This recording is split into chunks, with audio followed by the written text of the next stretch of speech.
Hey racers, and welcome back to another live stream. Second one for today, just like the old days. Um, Topic for this afternoon's live stream is not Think related because I know I've been hammering the Think content the last few days only because I've got the virtual event coming up on Wednesday night. Again, if you would like to jump on board for that, jump on my Facebook page and you'll see the posts there and see the links if you'd like to grab a ticket. But we'll keep this one Think free for now. And the topic for today's live stream is CrossFit. So CrossFit and Motocross, do they mix? Do they help each other? Is it a good form of training? So this is one that I get a lot over the years, especially as CrossFit's grown globally as well.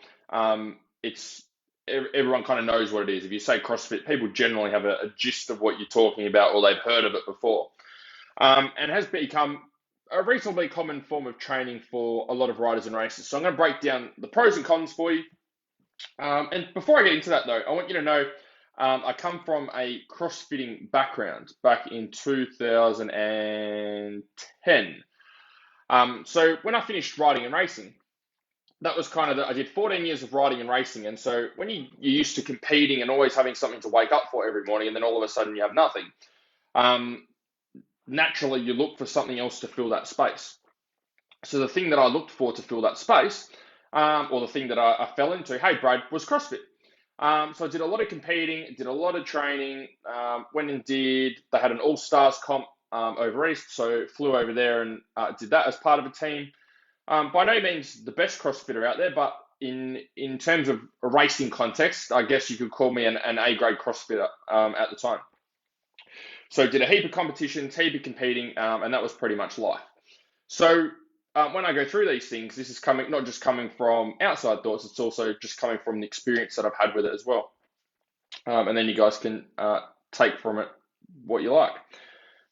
In terms of pros and cons, I tried to come up with a few for each side. So one pro of CrossFit is it's high intensity. Okay, so there's a lot of riders tend to do long, slow distance stuff, and they don't train at high intensity.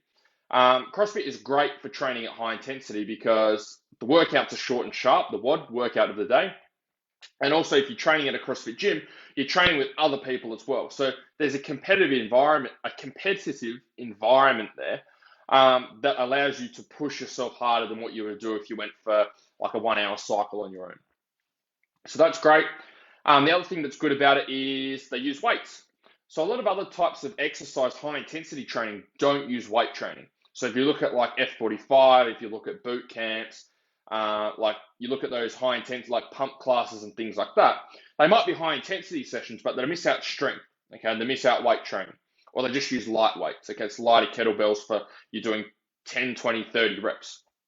Whereas CrossFit's great at incorporating weights into training. The third one is CrossFit's more performance focused, I would say, compared to other types of sports. So generally, like for CrossFit, you have a leaderboard, there's lots of competitions going on. Okay, you're always trying to get PBs. The gym might have a PB board. You're tracking progress, you're ramping up weights, you're doing things like that that are improving performance. Whereas a lot of other types of training, let's say like a boot camp down the road, it's more just you rock up, you do some exercise, you burn some calories, you get your heart rate up, you get a bit of a sweat. There's no real focus on improving your athletic performance. And so when you're racing, that's what you want. You want to improve your body's performance. You don't just want your run-of-the-mill training, exercise, get your heart rate up type stuff.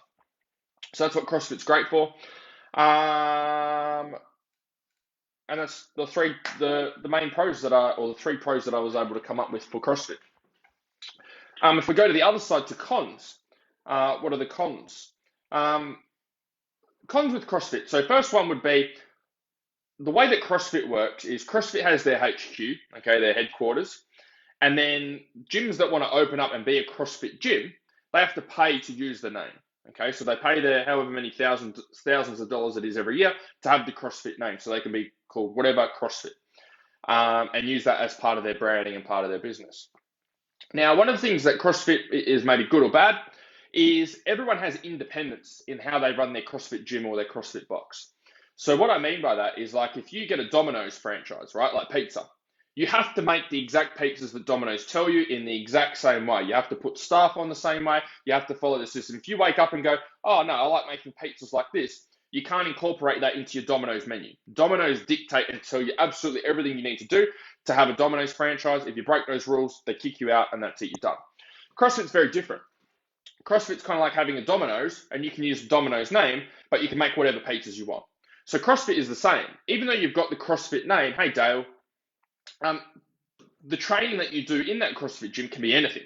It's not dictated programming. It's not follow A, B, and C. It can be whatever the person wants to do as the owner, they can do that. If they just want to do Olympic lifting for an hour and call that CrossFit, that's great. If they just want to do cardio for an hour and call that CrossFit, that's great. If they want to do mobility, Olympic lifting, cardio, and some handstands all in one session and call that CrossFit, that's great.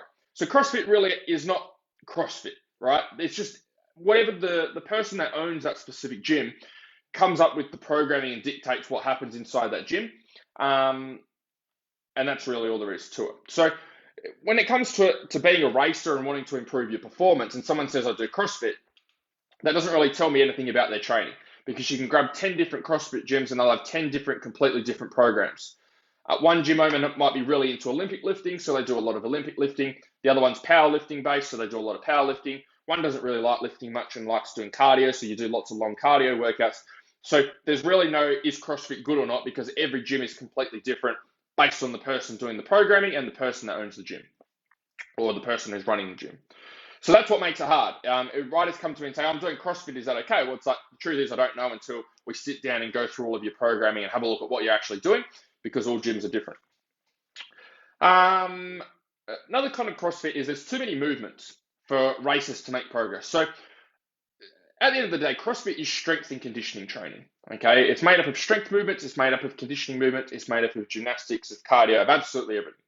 You'll do running, you'll do muscle ups, you'll do pull-ups, you'll do chest to bar pull-ups, you'll do bar muscle ups, you'll do handstand push-ups, you'll do concept 2 rowing, you'll do exercise bike work, you might run, you might do some sled work, you'll do Olympic weightlifting, you'll do powerlifting, you'll do body weight workouts, you'll do pistol squats.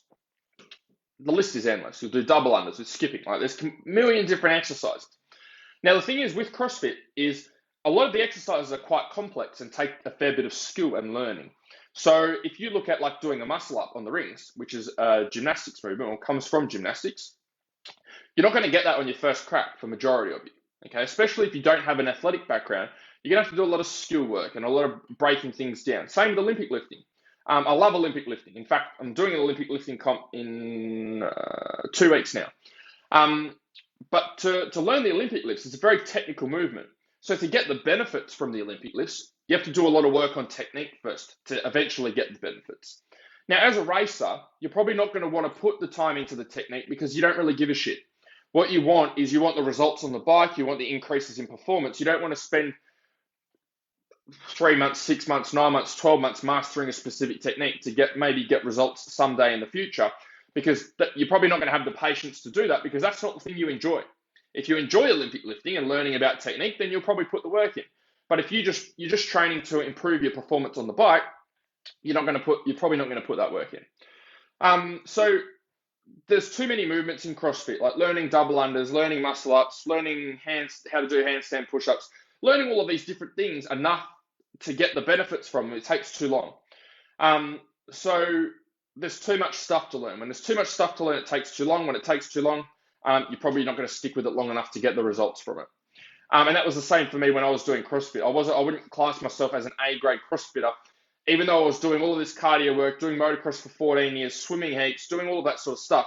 I wasn't an A-grade CrossFitter in the first year. It probably took me 3 or 4 years to get to a level where I could do all the RX workouts. Hey, Adam, lift all the weights that everyone else was lifting.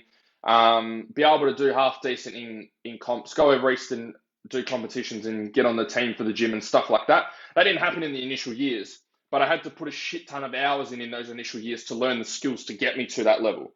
Learning how to do double unders, learning how to do muscle ups, learning how to do Olympic lifts with high weights. That takes a lot of time.